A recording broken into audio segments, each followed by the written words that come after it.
దేవుడు ఒక ప్రత్యేకమైన సందేశాన్ని ఆయన మనకు ఇవ్వబోతున్నాడు.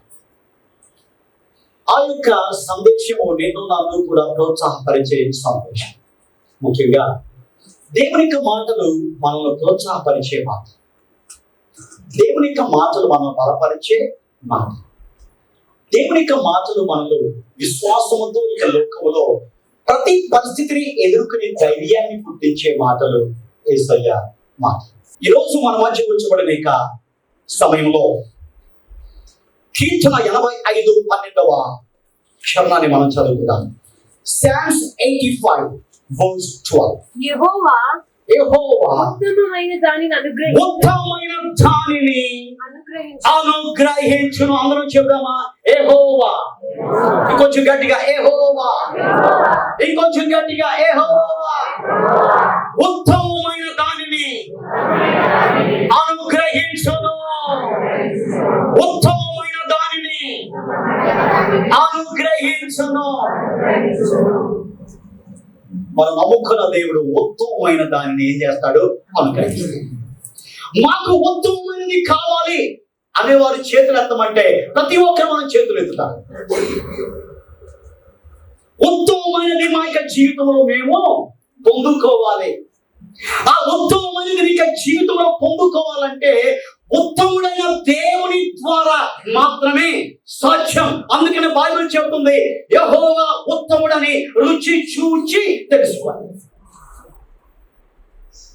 ఆ యొక్క రుచిని తెలుసుకున్నట్లయితే ఆ ఉత్తముడైన దేవుడు నీ జీవితంలో, నీ కుటుంబంలో ఉత్తమమైన దానిని ఆయన అనుగ్రహించును. ఇది దేవుడు తన బిడ్డలమైన మనందరికీ కూడా ఇస్తున్న వాగ్దానం. ఇది మన కుటుంబాలకి దేవుడు ఇస్తున్న వాగ్దానం. ఉత్తమమైన దానిని ఉత్తముడైన దేవుడిగా ఉన్న నేను, ఉత్తమమైన ప్రజలైన మీకు నేను అనుగ్రహిస్తున్నాను. కాబట్టి ప్రభుత్వం బిడ్డ, మనందరికీ ఒక ఆశ ఉంటుంది. మంచి ఉద్యోగం నేను చేయాలి, మంచి ఉద్యోగం, ఉత్తమమైన ఉద్యోగం నేను చేయాలి. నా చదువుకు తగ్గట్టు, నా చదువు కంటే ఎక్కువ ఆ స్థాయి కలిగిన ఉద్యోగం నేను చేయాలి. నాకు ఒక మంచి గృహము, ఉత్తమమైన గృహం నాకు ఉండాలి. నేను చేస్తున్న బిజినెస్ ఒక ఉత్తమమైన మంచి వ్యాపారముగా అది అభివృద్ధి చెందాలి. ఆశుద్ధంగా ఉండదా? పనిచేస్తున్న కొంతమందికి మాకు ఉత్తమమైన ప్రమోషన్స్ మాకు కలగాలి, ఉత్తమమైన ప్రమోషన్స్ మాకు రావాలి, ఉత్తమమైన ఆరోగ్యం మా జీవితంలో మాకు కలగాలి, ఉత్తమమైన స్వస్థత మా యొక్క జీవితాల్లో మేము పొందుకోవాలి అనే ఆశలు మనకుంటాయి. ఈ వాక్యం ద్వారా దేవుడు నీతో నాతో మాట్లాడుతున్నది, నిన్ను నన్ను ప్రోత్సాహపరుస్తున్నది, నిన్ను నన్ను మోటివేట్ చేస్తున్నది ఏంటో తెలుసా అండి? యెహోవా ఉత్తమమైన దానిని మనకు ఆయన అనుగ్రహించును. నీ జీవితంలో ఏదైతే ఉత్తమమైనదిగా నువ్వు కోరుకుంటున్నావో ఆ ఉత్తమమైన దాన్ని దయచేసడానికి దేవుడు నీకు సిద్ధముగా ఉన్నాడు. దేవుడు ఉన్నవాడు చదవలేదా? అనువాడనై ఉన్నాడు. ఆయన ఉన్నాడు, నీ దగ్గర ఉన్నాడు. ఆయన నీ ఆశలను తీర్చే దేవుడు. ఉత్తమమైన వారిని నీ జీవితంలో ఆయన ధారాళముగా దయచేసే దేవుడు. కొంతమంది చదివే వాళ్ళు ఉత్తమమైన రీతిలో చదవలేకపోతున్నారేమో. జ్ఞాన సంపన్నుడైన దేవుడు ఉత్తమమైన జ్ఞానాన్ని దేవుడు వారికి ఏం చేస్తాడు? దయచేస్తాడు. బహుశా ఇంతవరకు ఇక్కడ కూర్చున్న అనేక మంది జీవితాలు ఇవన్నీ కూడా వినేదానికి చాలా బాగుంది. నా జీవితంలో ఉత్తమమైన వాటిని ఇంకా నేను పొందుకోలేదు. ఇంకా నా జీవితంలో సమస్యలుగానే ఉన్నాయి. ఇంకా నా జీవితం వేదనకరంగానే ఉంటుంది. సమస్యల సుడిగుండంలో నేను ప్రయాణం చేస్తున్నా. భయంకరమైన సునామీ లాంటి పరిస్థితులు నా యొక్క జీవితంలో ఉన్నాయి. అప్పుల భారంతో నేను కృంగిపోతున్నాను. నేను నిరుద్యోగ సమస్యతో నేను ఉంటున్నాను. నేను ఎన్నో ప్రయత్నాలు చేస్తున్నాను.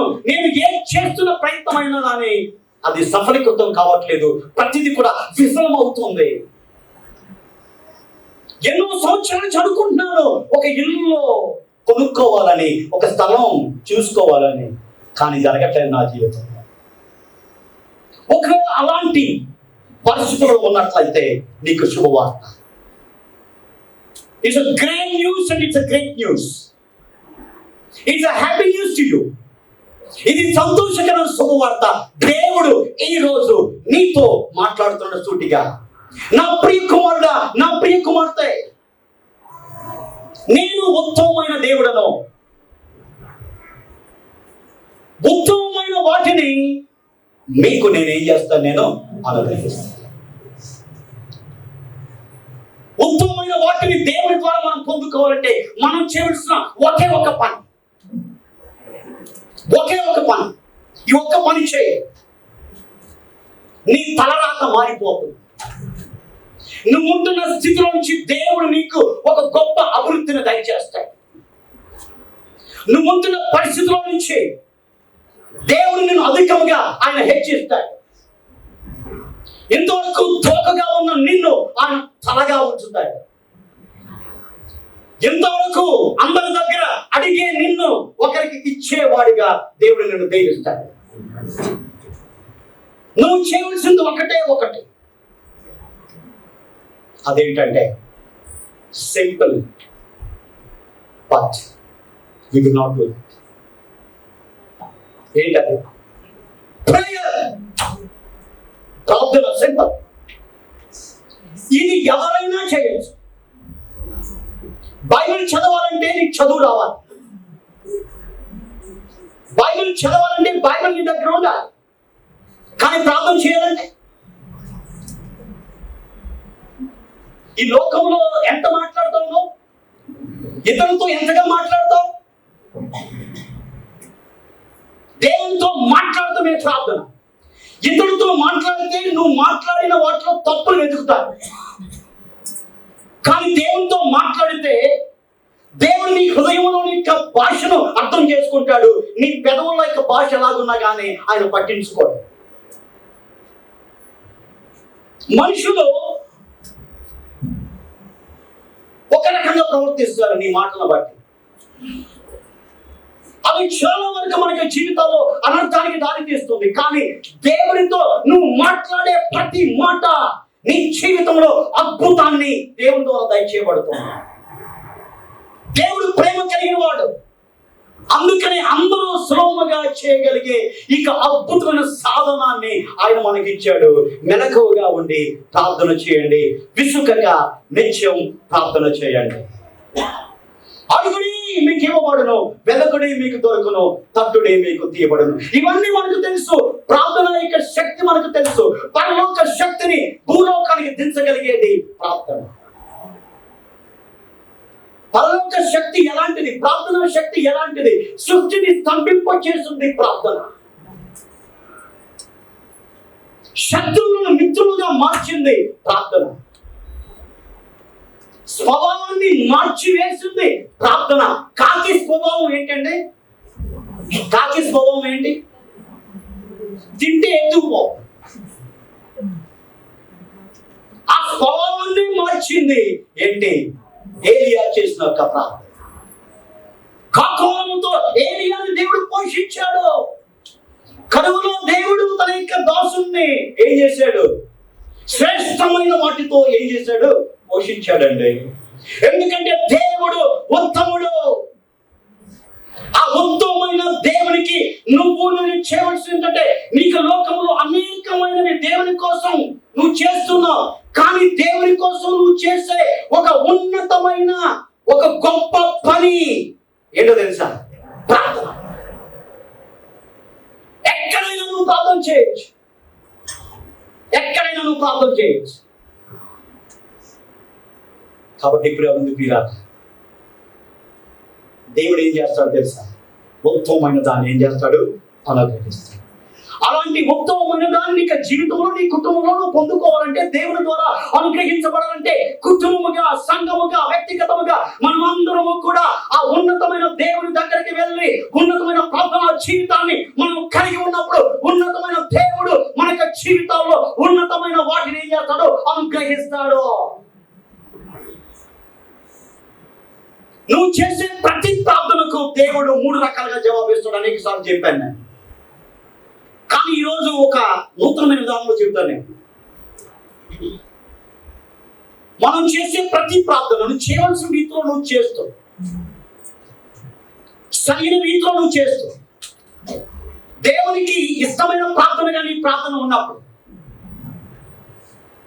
యథార్థవంతుల ప్రార్థన ఆయనకు ఆనందకరం. యథార్థత లేకుండా నువ్వు ప్రార్థిస్తే దేవుడు ఆ ప్రార్థనను అంగీకరించడు. నీ హృదయంలో పాపం లక్ష్యము చేస్తూ దేవుడు నీ మనవి వెనుకపోదు. కాబట్టి యథార్థత కలిగిన జీవితాన్ని జీవిస్తూ, పరిశుద్ధమైన జీవితాన్ని జీవిస్తూ, దేవునితో భయభక్తులు కలిగి అప్పుడు నువ్వు ప్రార్థన చేస్తే ఆ ప్రార్థనకు దేవుడు జవాబిస్తాడు. నువ్వు ప్రార్థనలో చేసే ఏ ప్రయత్నము కూడా వృధా కాదు. కారణం ఏంటంటే జీసస్ నెవర్ ఫెయిల్స్. ఫెయిల్ అనేది యేసయ్యలో లేదు. ఓటమి అనేది యేసయ్యలో లేదు. ఆయన పునరుద్ధానుడైన దేవుడు.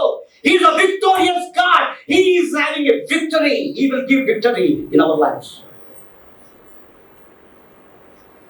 కాబట్టి ప్రభువునందు ప్రియుల, మనం చేసే ప్రార్థనకు దేవుడు 3 రకాలుగా జవాబిస్తాడు. మొదటిది మనందరికీ తెలిసేంటి? నువ్వు చేసిన ప్రార్థనకి దేవుడు వెంటనే జవాబిస్తాడు. ఎస్ అంటే నీవు కోరుకున్న వాటిని దేవుడు ఏం చేస్తాడు? నీకు నువ్వు కోరుకున్న వాటి. రెండో రకంగా దేవుడు జవాబిస్తాడు. ఎలాగో తెలుసా? నో. దేవుడు ఏం చెప్తాడు? నో.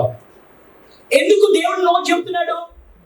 నువ్వు కోరుకున్న దానికంటే మంచిది దేవుడు నీకు ఇవ్వాలని చెప్పి నువ్వు అడిగిన దాన్ని ఏం చేస్తున్నావు? ఆయన రిజెక్ట్ చేస్తున్నాడు. That is also answer to your prayer. దేవుడు జ్ఞానం కలిగిన వాడు. నా జ్ఞానం, నీ జ్ఞానం, ఆయన జ్ఞానం ఉంది ఏ పాటు. ఈ లోకంలో మనకి చూస్తున్న ప్రతిదీ మంచిదిగా కనిపిస్తుంది. కానీ సర్వజ్ఞాని అయిన దేవుడు మనకు ఏది ఉత్తమమో ఆయనకు తెలుసు. అందుకే ఆయన ఏం చేస్తాడో తెలుసా? మనం అడిగిన దాన్ని, మనం కోరుకున్న దాన్ని ఒక్కొక్కసారి ఇవ్వడు. మనం ఏమనుకుంటున్నామంటే నా ప్రార్థనకు దేవుడు జవాబు ఇవ్వట్లేదు అని చెప్పి ప్రార్థనా జీవితాన్ని మనం ఏం చేస్తాం? చాలించుకుంటున్నాం. కానీ ఉదయకాల సమయంలో మనం గమనించవలసింది ఏంటంటే దేవుడు నో అని ఎందుకు చెప్పాడో తెలుసా? నువ్వు అడిగిన దానికంటే మంచిది, నువ్వు కోరుకున్న దానికంటే శ్రేష్టమైన దానిని దేవుడు నీకు ఇచ్చే దానికి ఆయన ఏం చేశాడంటే నువ్వు అడిగిన దాన్ని నీకు ఇవ్వట్లేదు. ఒక ఎగ్జాంపుల్ చెప్తాను. ఒక చిన్న అబ్బాయి ఒక క్యాడ్బరీ చాక్లెట్ ఇక్కడ పెట్టాను నేను. 500 రూపీస్ నోట్ ఇక్కడ పెట్టాను. ఏంటంటే క్యాడ్బరీ చాక్లెట్ ఇక్కడ పెట్టా. తర్వాత 500 రూపీస్ నోట్ ఇక్కడ పెట్టా. ఆ బిడ్డ నాకు వదిలిపెట్టా. వాడు దేన్ని కోరుకుంటాడు? No doubt. మనకి జీవితంలో మనం ఎలాగుంటే ఒక్కొక్కసారి చాక్లెట్ ని కోరుకుంటాం. దేవుడు ఏమంటాడంటే ఆ చాక్లెట్ తింటే పోతరా, అదే 500 రూపాయలు ఇస్తే లైఫ్ లాంగ్ చాక్లెట్ తినొచ్చు అనుకో. మనం ఏమనుకుంటామంటే నా ప్రార్థన దేవుడు వింటున్నా, నేను చాక్లెట్ అడిగి చాక్లెట్ ఇస్తాను. దేవుడు ఉత్తమమైన వాడు. నువ్వు అడిగిన చాక్లెట్ కి నో అని చెప్పాడు. మీరు అనుకోవచ్చు నేను చాక్లెట్ అడగట్లేదు. ఓకే, నువ్వు ఏది అడిగినా అది చాక్లెటే. అలాగ అర్థం చేసుకో. ఎందుకంటే దేవుడు చిన్నవాడు కాదు, ఆయన గొప్ప దేవుడు. చిన్న వాటిని చూసి ఆయన నీ జీవితంలో తక్కువగా ఉంచుకోవట్లేదు. ఆయన మహోన్నతమైన దేవుడు. తన స్థాయికి తగ్గట్టుగా నీ జీవితంలో దయచేసే దేవుడు. చిన్న చిన్న వాటిని ఇచ్చే దేవుడు కాదు, ఆయన మహాదేవుడు. కాబట్టి ఒకసారి మనం ఏమడుతుంటే, నేను కోరుకున్న వాటిని నేను దాకట్లేదు, నాకు దొరకట్లేదు. అలాగే ఏంటో తెలుసా, నువ్వు కోరుకున్న దానికంటే శ్రేష్టమైనది, నువ్వు కోరుకున్న దానికంటే మంచిది దేవుడు ఇచ్చేదానికి నిర్ణయించాడు. కాబట్టి నువ్వు అడుగుతున్న చాక్లెట్ ని దేవుడు రిజెక్ట్ చేశాడు. మూడోది కూడా దేవుడు నీ ప్రార్థనకి జవాబిస్తాడు. మొదటిది ఏంటి? నువ్వు కోరుకున్న దాన్ని దేవుడు నీకు ఇస్తాడు. ఎస్. రెండోది నో, నువ్వు కోరుకున్న దానికంటే శ్రేష్టమైనది దేవుడు నీకు ఇస్తాడు. అందుకని నో చేశాడు, అంతే. మూడోది ఏంటో తెలుసా? వెయిట్. ఏంటి బ్రదర్? ఏదైనా ఓకే, ఇది మాత్రం నాట్ ఓకే బ్రదర్. నేను నా మాటలు కంటే దేవుడి మాటలు, నా మాటలు అయితే నాట్ ఓకే అని చెప్పు. దేవుని మాటలు కాబట్టి చెప్పేవాడు ఆయన, నేను వినేవాళ్ళు మీరు అందరు కలిసి ఏంటంటే ఓకే అయితే నీ లైఫ్ నీ బతుకు ఓకే. ఓకే, సో కాబట్టి వెయిట్ అంటే ఏంటంటే, దేవుడు అంటున్నాడు ఆగు, కొంచెం ఆగు, వేచియుండు, కనిపెట్టు. నాయన నాకు వయసు అయిపోతుంది. దేవుడు ఏమన్నాడు? వెయిట్. నాకు ఎలిజిబిలిటీ తీరిపోతుంది, ఇంక గవర్నమెంట్ ఉద్యోగం రావాలి, వెయిట్. నాకు తెలీదా రూల్స్? నాకు తెలియదని చెబుతున్నావా? వెయిట్. అప్పుడు మనం ఏం చేయాలి? అప్పుడు నీ జీవితం ఏమవుతుంది? ఉత్తమమైన దేవుడు ఉత్తమమైన వాటిని నీకు దయచేస్తాడు. దావీదు గురించి మనకు తెలుసు, అవునా? దావీదుకి ఒక కోరిక ఉంది, ప్రార్థన చేశాడు. ఏంటి ఆ కోరిక? ఏంటంటే రాజుకు అల్లుడవ్వాలి. ఏంటి ఆయనకున్న కోరిక? ఏంటి? రాజుకు. ఏ రోజుకి? సౌలు అనే ఆయన ఉన్నాడు, ఎప్పుడో చూశాడు, చూస్తే బ్రహ్మాండంగా ఉన్నారు పిల్లలు. ఇక పొద్దు కంటే ఏంటంటే ఇంకేం అవసరం, నాకేం కావాలి? ఆ రాజు కుమార్తె నాకు భార్య అయితే ఇంకే భాగ్యం నాకు, అదే నా జీవితంలో ఉత్తమం అని దావీదు ఏమనుకున్నాడంటే, రాజుకు అల్లుడు అవ్వాలని చెప్పి ఏం చేశాడంటే అనుకున్నాడంట. దానికోసం కూడా ప్రార్థన చేసుకుంటాడు. ఇదంతా ఎక్కడ కనపడుతుందంటే మొదటి సమయాల గ్రంథం 18వ అధ్యాయం. ఈ బైబిల్ తీయక్కర్లేదు, 20 నుంచి 27 వచ్చిన ఇది కనపడుతుంది. రాజుకు అల్లుడు కావాలని బహు కోరిక కలిగి ఉన్నాడు. ఆయనకున్న కోరిక ఒకటే. ఏంటి? ఎవరిని అడిగితే ఏంట్రా నీ కోరిక అంటే, ఆ కోరిక రాజు కలుడు. అమ్మ నాన్న వచ్చి అడిగారు, ఏంటో నీ కోరిక? రాజు కలుడు. పక్కన వచ్చి అడిగారు, నీ కోరిక ఏంటి? రాజు కలుడు.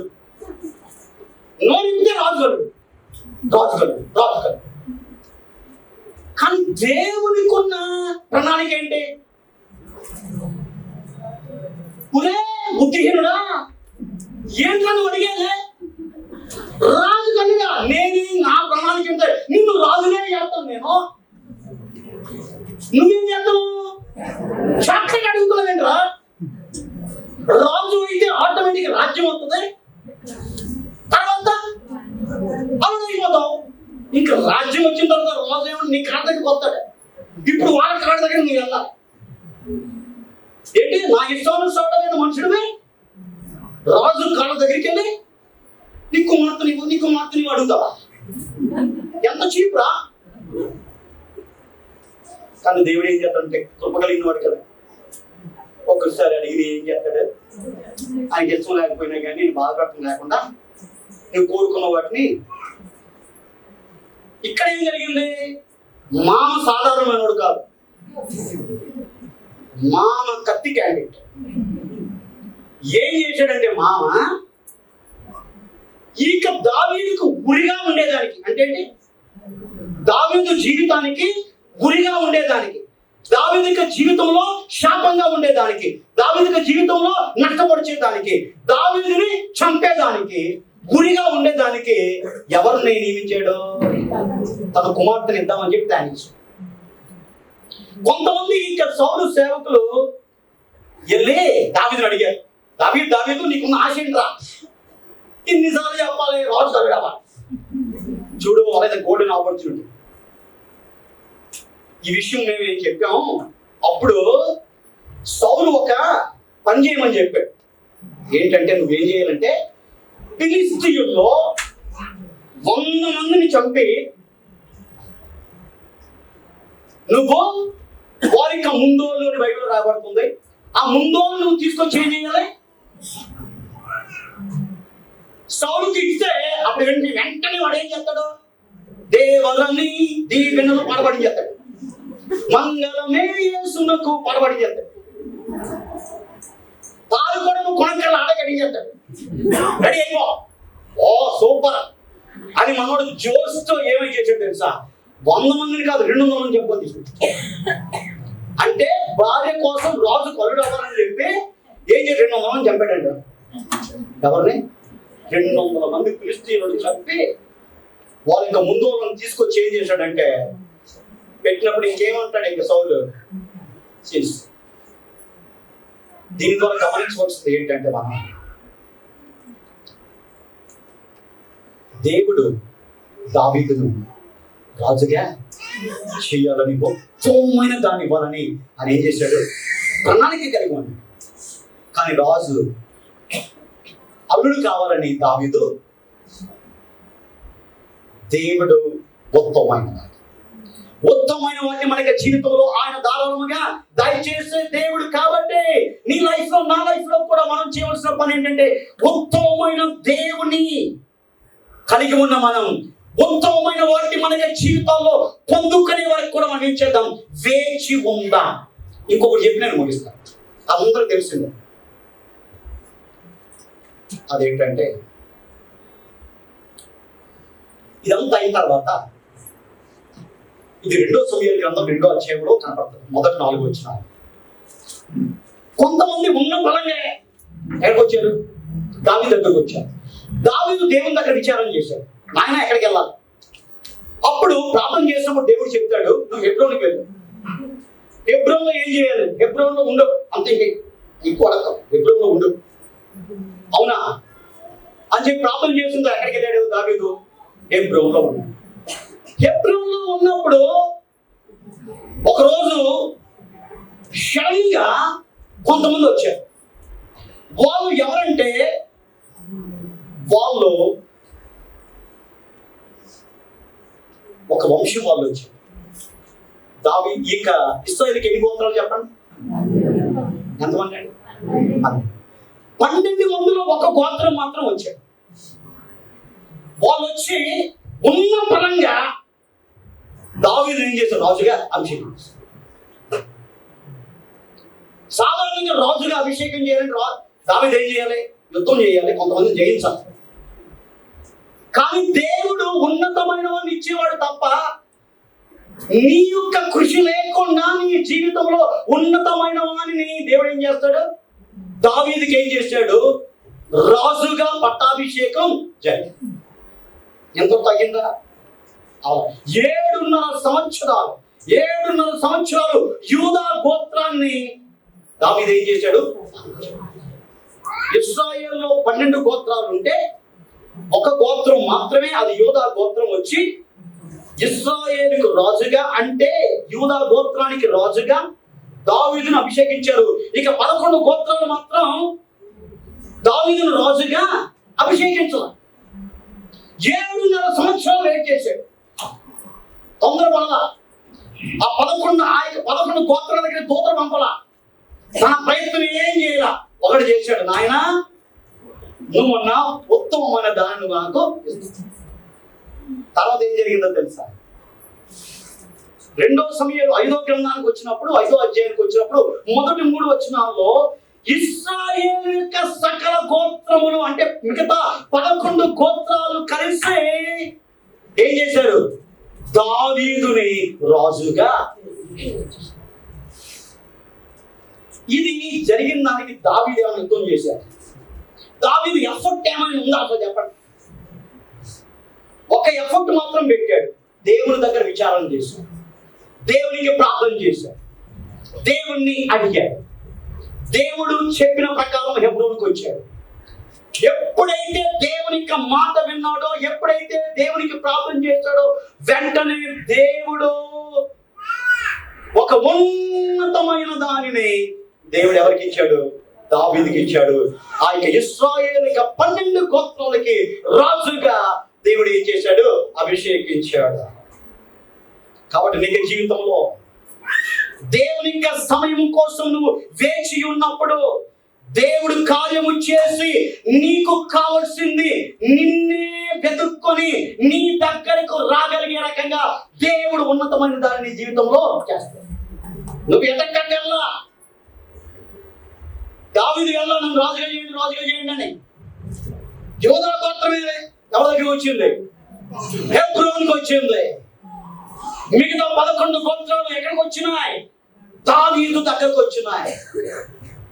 ఇదే దేవుడు చేసే గొప్ప కార్యం. నువ్వు తిరిగితే నీ కాళ్ళు అలసిపోతాయి, నొప్పులు వస్తాయి, చెప్పులు అరిగిపోతాయి. అందుకని ఏం చేస్తావు? మోకాళ్ళుని ప్రార్థన చేయి. నాయనా, నువ్వు ఉన్నతమైన వాటిని నువ్వు దయచేసి ఉన్నతమైన దేవుడిగా నువ్వు ఉన్నావు కాబట్టి నాయన, నువ్వు మా యొక్క జీవితాల్లో నాయన ఉత్తమమైన దాన్ని అనుగ్రహిస్తావు కాబట్టి, ఉత్తమమైన వాటిని, ఉన్నతమైన వాటిని నీ ద్వారా పొందుకోవాలంటే ఉన్నతమైన ప్రార్థన జీవితాన్ని నా జీవితంలో కలిగి ఉంటానని నువ్వు ప్రార్థించినప్పుడు దేవుడు నీకు జీవితంలో నీ కాళ్ళ దగ్గరికి నువ్వు కోరుకున్న దానికంటే శ్రేష్టమైనది, ఉన్నతమైన దేవుడు ఏం చేస్తాడో తీసుకొస్తాడు. ఇంకోటి చెప్పిన అబ్రహాము దగ్గరికి వస్తాం. ఆయన లేకుండా ముగించుకోవడం. ఏం జరిగింది? అబ్రహాము 75 సంవత్సరాలప్పుడు దేవుడు ఏం చేశాడు? అబ్రహాం బయట ఆకాశం ఏం కావాలి? నక్షత్రాలు కంటాం. లెక్కెట్టాం. 1 2 3 4 5 6 7 8 10 100 1000 100 నానా అవుతాయి. నీ సంతానం ఆ రకంగా ఇస్తాడు. అబ్రహాము దేవుని నమ్మెను, అది అతనికి నీతిగా ఎంచబడెను. అబ్రహాము విశ్వాసంతో ఉన్నాడు, నమ్మాడు, దేవుడు ఇస్తాడు. నెక్స్ట్ ఎక్కడికి వచ్చాడు? శారా దగ్గరకు వచ్చాడు. Sarah good news. ఏంటి గుడ్ న్యూస్? పడిరా ఎక్కడ? 1 2 3 4 5 6 7 10 ఎవరు ఇంక లెక్కట్లేదు, అడుగుపో. నీ గొడవ ఏంటి? పిల్లలేరు కదా, లెక్కటావు కదా. దేవుడు చెప్పాడు. ఏమని చెప్పాడు సార్? ఆకాశం పురికించాడా? లేదే. దేవుడు నాకు కలిగిస్తాడు, నమ్మో. ఓకే, 5 సంవత్సరాల అమ్మ మళ్ళీ వచ్చింది గురుకోలా.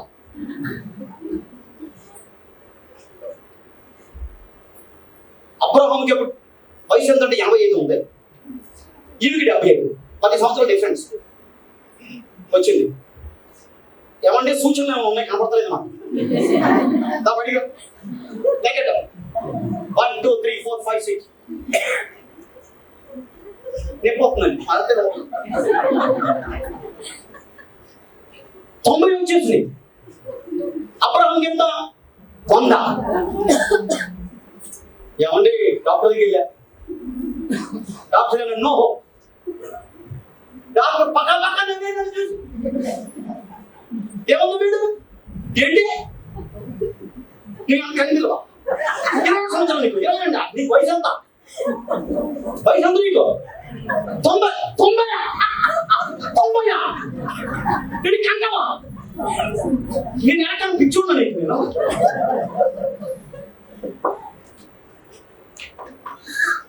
సరే ఇంకొచ్చేసి యజమానుడా అబ్రహామా, ఘోర అవమానం జరిగింది ఈరోజు. ఏం జరిగింది? డాక్టర్ దగ్గరికి వెళ్తే డాక్టర్ తండ్రి లాంటి అంట, ఆదరించవలసినోడు ఏమన్నాడు? నన్ను చూసి పక్క నవ్వాడు. డోంట్ వరీ, మనకి పిల్లలు ఎక్కువ పోతారు. సరే రా బయటికి రా లెక్కటో ఏం లెక్కటం సుక్కలు లెక్కటం సుక్కలు లెక్కటం మళ్ళా 1 2 ఇంక లెక్కట నేను నడునే బాబు సరే అమ్మ మాస్టర్ కనీసం ఎంతవరకు నాకు చుక్కలు చూపించావుగా ఇప్పుడు నీకు ఒక చుక్కలు చూపిస్తాం అది చెప్పించి ఒక రోజు సరాసరి చెయ్యి పట్టుకొని చూడు ఇంతవరకు 25 సంవత్సరాలు నాకు చుక్కలు చూపించావు మాట్లాడితే చుక్కలు చూపించావు ఇప్పుడు నీకు ఒక చుక్కలు చూపిస్తాంట అని చెప్పి చెయ్యి పట్టుకొని తీసుకొచ్చింది ఏ చుక్కలు చూపించింది హాజరనే చుక్కలు చూపించింది ఎప్పుడైతే ఆ చుక్కలు చూడవలసిన వాడు ఈ చుక్కలు చూశాడో చిక్కుల్లో పడ్డాడా లేదా ఏంటి దీని ద్వారా నేర్చుకోవచ్చు దేవుడు ఏమన్నాడు మనోడు ఏం చేసేది పాపం వెయిట్ చేసి కానీ అమ్మ ఉంది కదా అనుభవం ఉందా నీ జీవితంలో దేవుడు ఉన్నతమైన వాటిని ఆయన యెహోవా ఉత్తముడు నీ జీవితంలో ఉత్తమమైన వాటిని పొందుకోవాలంటే ఉత్తమమైన ప్రార్థన జీవితాన్ని కలిగి ఉండు దేవునికి సమయం కోసం వేచి ఉండు దేనికోసం నువ్వు వేచి ఉంటావో అది నీ కాలం దగ్గరకు దేవుడు నడిపించి నీ జీవితంలో గొప్ప కార్యాలు చేస్తాడు నీ జీవితంలో ఆశ్చర్య కార్యాలు చేస్తాడు నీకు జీవితంలో అడుగు వాటికన్నా ఊహించి వాటికన్నా గొప్ప శ్రేష్టమైన వాటిని ఇచ్చే దేవుని యొక్క కృప మనకు సమృద్ధిగా ఉండి నడిపించును గాక చెప్పండి దేవుని